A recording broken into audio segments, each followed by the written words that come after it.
Magandang hapon po mga ka-farmers. Nandito po tayo sa San Leon, Nomingan, Pangasinan. Ito po yung nagamitan po natin ng Growers Beat 1000 Plus. At kasama po natin sa hapon na ito si Barangay Kagawad, Peter Alcausey.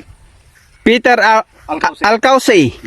Ito po yung nagamitan po niya ng Growers Beat 1000 Plus na tanim po niya. Napakaganda po ang hahaba ng uhay ng kanyang palay.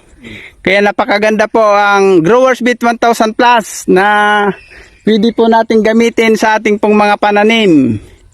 Kaya sa hapon na ito, nagpapasalamat po kami sa ating pong Barangay Kagawad na nakagamit po ng Growers Beat 1000 Plus.